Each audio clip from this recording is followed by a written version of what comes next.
Hello, and welcome back to the podcast. Thank you very much for being here. If you are new, please leave a review. I would appreciate it. If you like the content, please share it.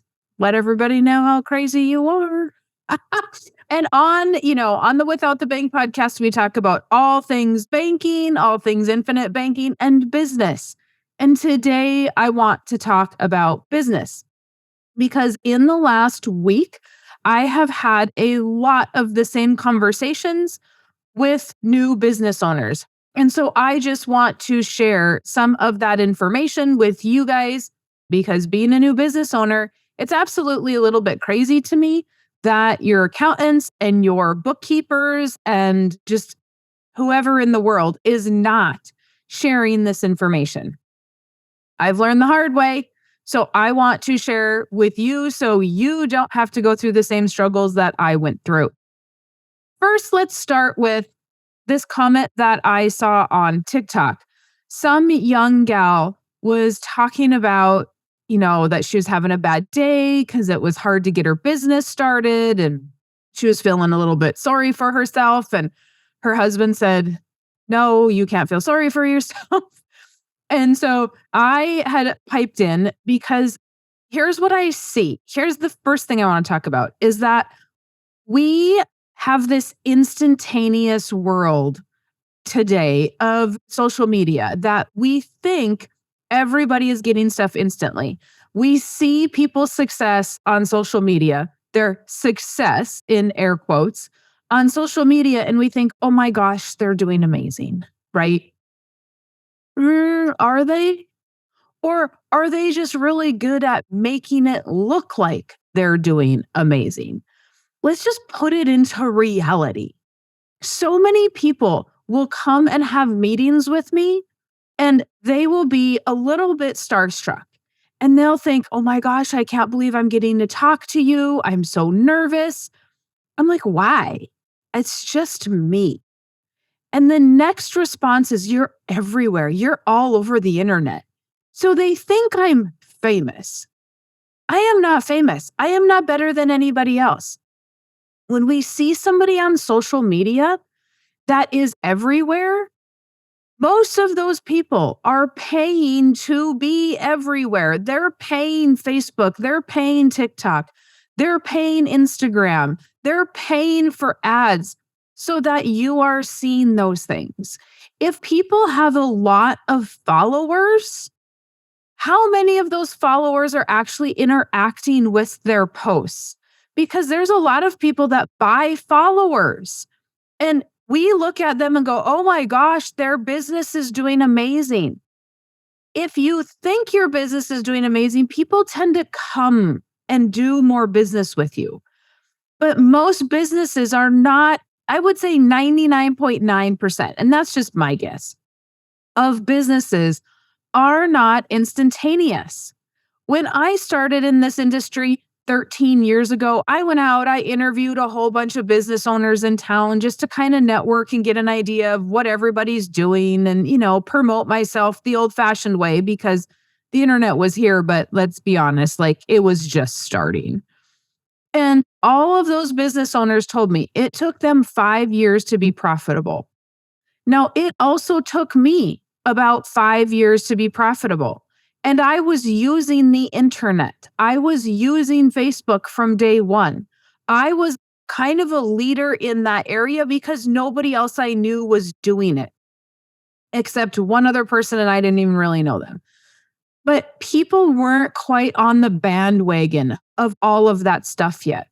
And so be honest with yourself and say, are they really doing okay? Or are they just making it look like they're doing okay so people buy from them?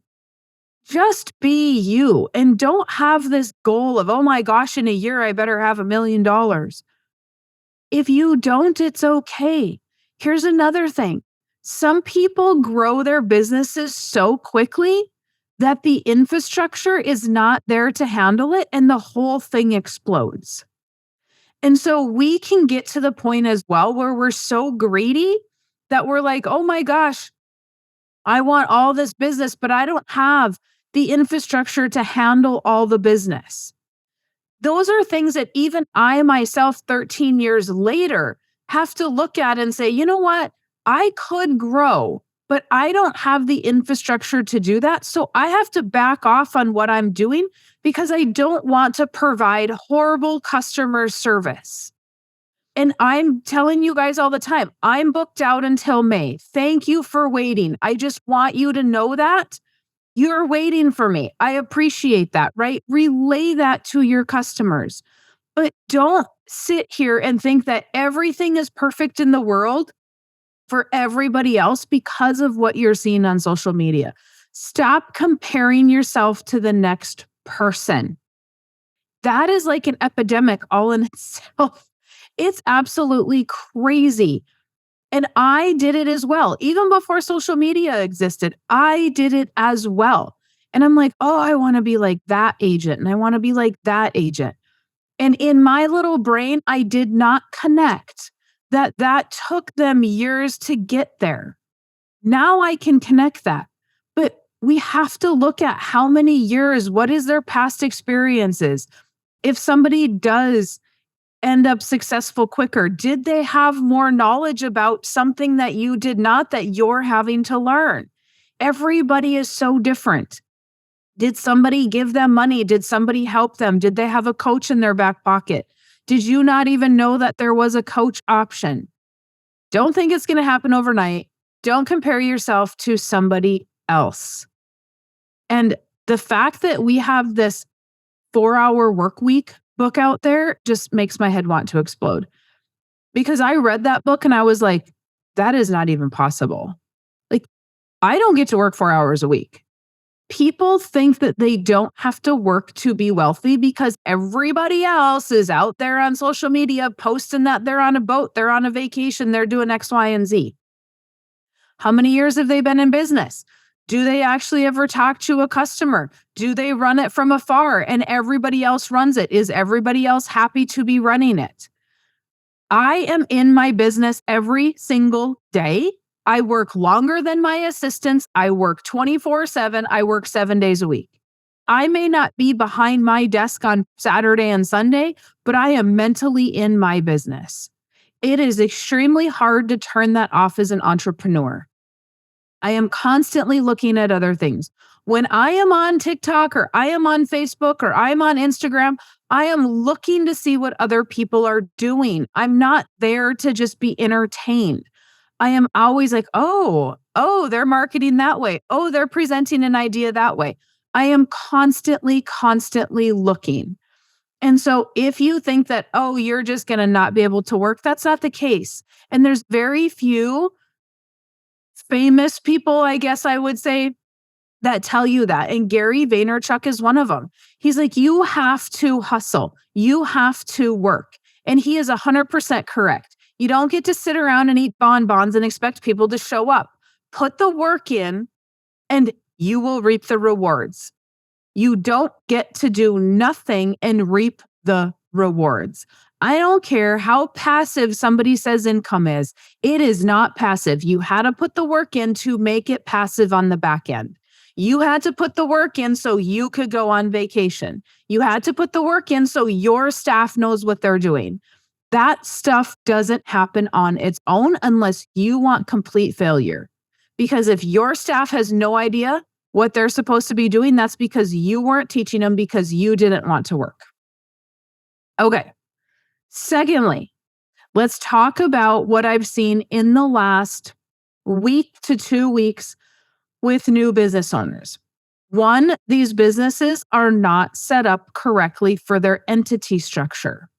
If you are a small business, now I am not an accountant and I am not an attorney, so please consult those professionals. I am just here to share my experiences and what I have learned along the way. I have come across 2 people in the last week who had successful small businesses. One bought one built one. Doesn't matter, they're successful. They are making over $40,000 a year net profit. Net means after expenses are paid, they will make over $40,000 a year. Might be 100, might be 150, whatever. They have paid themselves, and now they have this excess money. They are maybe an LLC. One of them was a sole proprietor, not even an LLC. If you are making over $40,000 a year net profit, the suggestion by every accountant I've ever talked to is you should be an S Corp designation for taxes. You should have an LLC with an S Corp designation. When you are an S Corp, you can take money from the company as a distribution. That distribution does not have Social Security and Medicare tax attached to it. So it's about 15%, is what I was told not so long ago. It's about a 15% tax savings. That is a big deal. If you don't take it as a distribution, it flows up to you as ordinary income. That means you're paying federal, state, Social Security, and Medicare. You are paying an extra 15% on that. So does it pay to go have the LLC with the S Corp designation? It very well may pay. If you don't have losses to offset on something else on your personal return, it very well may pay to do that. Now, you have to do that. If you are an LLC, you need to make that tax designation by the end of March. By the time you hear this, it's going to be too late for 2023. But go and talk to your bookkeeper, talk to your accountant, talk to your attorney, whatever. I don't frankly care, but go and get that done. I got caught without being an S Corp designation because my old accountant did not file it. I remember seeing it. I remember talking about it. When I went to my new accountant, it was not filed. Huge tax implications. Huge, because it was the 1 year that I actually made money. Here's what I find, and this has happened to multiple friends of mine, that they don't have the S Corp designation because the accountant doesn't think they're going to make any money. So we have a year where, we're getting started, just like I said. We're getting started. We're not making a whole bunch of money. And then we hit that 5-year mark, or we hit that 6-year mark, or whatever it is. Something explodes, and all of a sudden, we're doing well and money's coming in. And the accountant who should have filed the S Corp designation for us didn't have the faith that our business would work. That is pathetic. That is not up to the accountant. If you think you are going to have a fantastic year, file the S Corp designation. Now, you have to do a whole nother tax return, so it's going to cost you money. You have to do payroll. You have to do unemployment taxes. There are things that you have to do on the other end when you're an S Corp. Those are expenses, so you have to weigh the expenses to the gain. That's why once you make a certain amount of money, it pays to go that route versus when you don't make that kind of money. So look at that. People are not being told. And when I have to draw out what the difference is, because I draw it out in my meetings with you, when I have to draw that out twice in 1 week, where are these accountants and bookkeepers? Third thing, take your deductions. Oh, my Lanta. Does it drive me insane when I hear an accountant or a bookkeeper saying, oh, don't take too many deductions. That will red flag you for an audit. Why are they scared about an audit? If it's a legitimate deduction, why would you be concerned about an audit? If you have a business, are you deducting your cell phone bill? If you're running your business out of your house, are you deducting a home office? Are you deducting the space in the house that you're using as a home office? Are you deducting electricity? Are you deducting water? Are you deducting the mower that does the mowing around the house for the landscaping? When I had an office space outside of my home, guess what? The building owners had people coming in. They were spraying weeds. They were mowing the lawn. All of those things need to look nice because it is your office space. When we moved, we redid the whole house.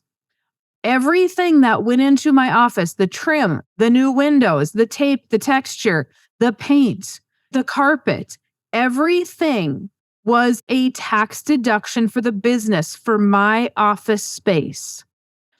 Figure the square foot of the house, you divide the office, the water, the electricity, all of that, a portion of that is getting paid through the business because I am here, my internet, all of that stuff.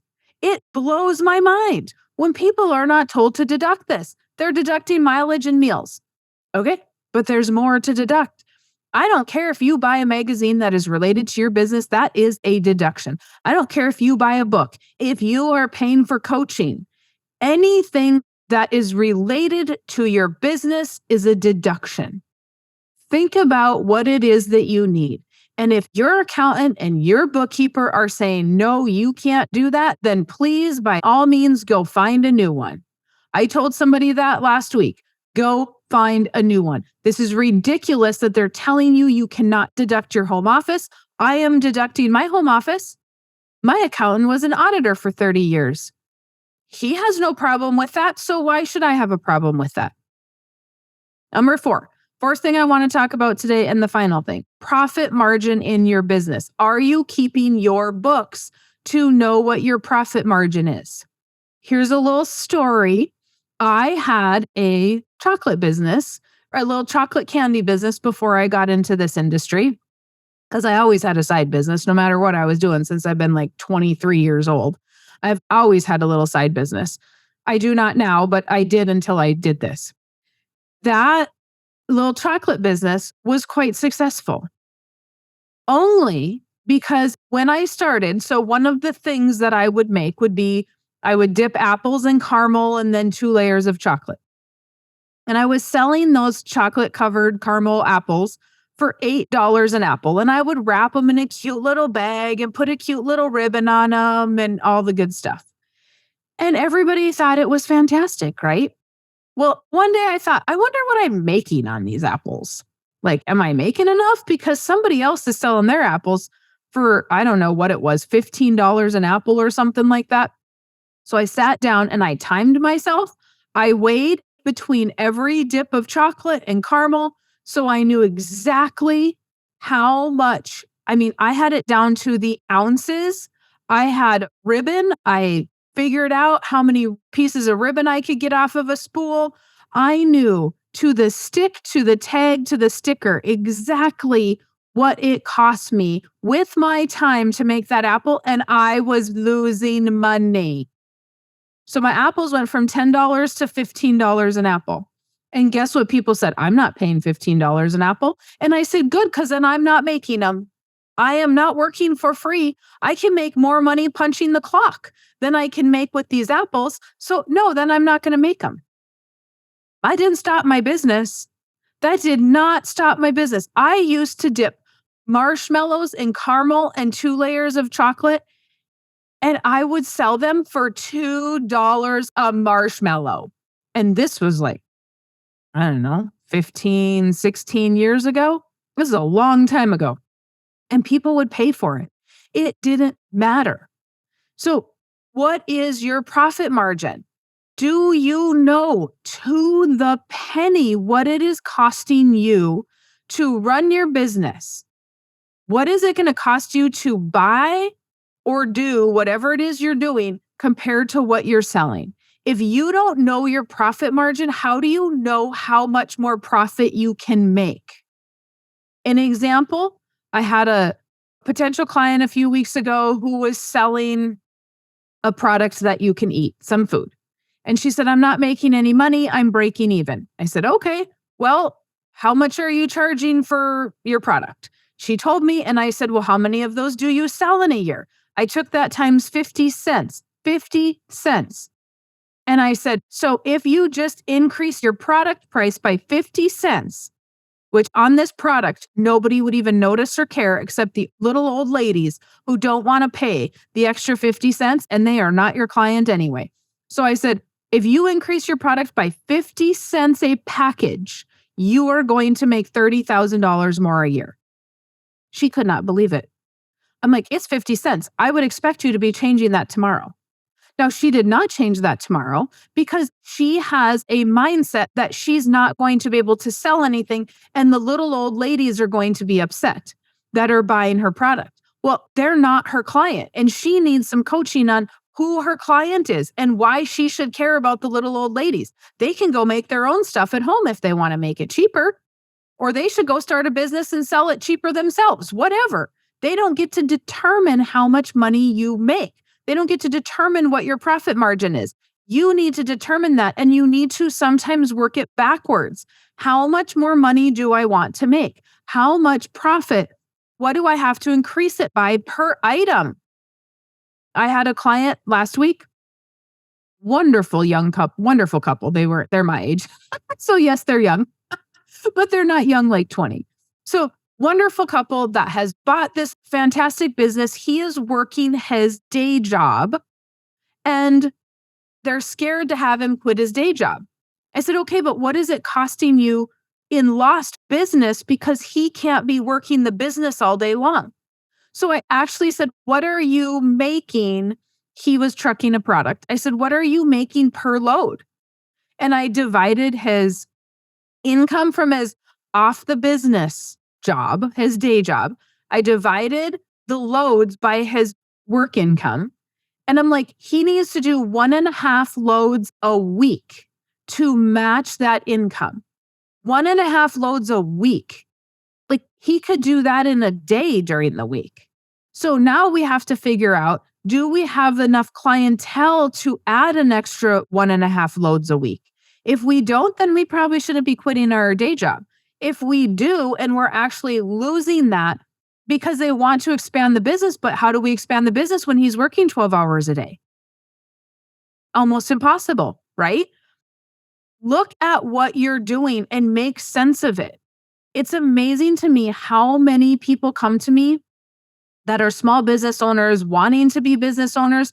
And a lot of what I end up doing is business coaching because we just don't know. We're scared. And I can tell if you come to me and you're lazy, I can tell that you may as well just keep your day job because you're not working enough hours after work to the hustle to get it going.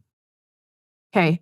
When I started this business, I was hustling. I was talking to people. Yes, I did have a side business, which actually the side business that I had when I started this business actually hurt my business growth because I was doing that. I was volunteering for an organization that was taking all my time because I just take over everything. Whatever I do, I just take it all over and take charge of everything. And I was spending so much time there that it actually stunted the growth of my business. And once I stopped doing everything else and I focused just on this, my business excelled. You have to look at that stuff. If you are somebody that has a business and you maybe have a day job, maybe you have a little side business, maybe you have 3 or 4 little things that you do, why is one of them not being successful? It's really, in my opinion, it's one of 2 things. One, we're lazy and we're not hustling because we think we only have to work 4 hours a week. Lazy and not hustling. Or 2, we have too many things going on and we can't focus on just one. When I tell you the riches are in the niches, I am not lying. I am known as the farm lady, right? And I am known as the farm lady for a reason because that is my niche. Now, yes, I'm expanding outside that niche. Now that I have that avenue down, now I ideally want to work with farmers and blue collar business owners. I don't want to work with doctors and attorneys and lawyers. They're just typically not my people. Not all of them, but some of them. The majority of them want to go golfing and whatever. It's not my personality. And so typically a blue collar business owner is going to be a better fit for me. I know who those people are. Because if you're getting dirty and you got some chew in and you got some grease on your fingers, or you're a small business owner who is just trying to get ahead and you have that work ethic, I am all yours, man. Let's go. I am going to try to help you expand that business and we're going to figure out how to do some infinite banking in the process.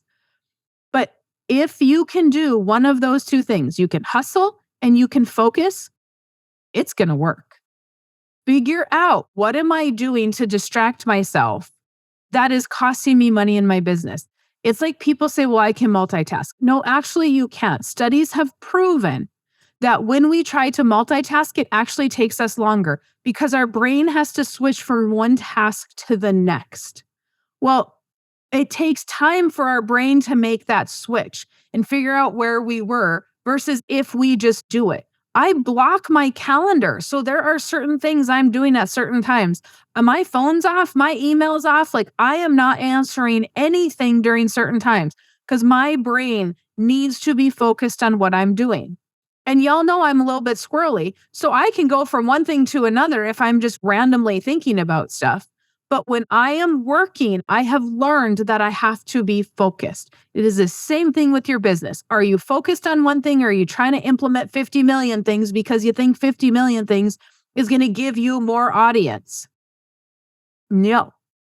Because when you're doing marketing, it is easier to market to one niche than it is to market to all of them because you're spreading it too far. Okay. All right. That's I'm trying to get it all in very quickly today. I don't want this podcast to be so long, but these are the things that have really come up in the last week and a half, 2 weeks for me. A lot of times when a lot of things happen all at the same time, I'm like, all right, something needs to be said here. This is a little bit crazy that we have accountants not telling people, bookkeepers not sharing it with people. They just put your books in and they don't give you any business advice. I swear to God, accountants and bookkeepers don't even know how to run a business. Like, they can do data entry is about what it ends up to be. Not many of them actually give you business advice. It just bewilders me. You can get better advice from a banker than you're going to get from an accountant and bookkeeper in most cases. Not all of them, but most of them. Mine are fantastic, but that is rare, right? Okay. If you guys have not gotten the book, Life Without the Bank, go and grab that book because that needs to be implemented into your business. We don't need you going to get a line of credit at 9% interest right now at the bank to run that business. That could hurt you. So go grab the book, Life Without the Bank. Go to withoutthebank.com. Get that. Get Nelson's book, both of them, and then schedule your appointment. There's still some spots left in May, so things are slowing down a little bit. So that's good. I'm not booked out quite to 8 or 9 weeks, whatever it was that I was booked out at the time of this recording. So go ahead, get your book, then you'll get an email, get scheduled, and we can have that conversation. Thank you very much for listening. I appreciate it. If you need to share this, please share it, please rate it, and I will see you next week. Have a fantastic weekend.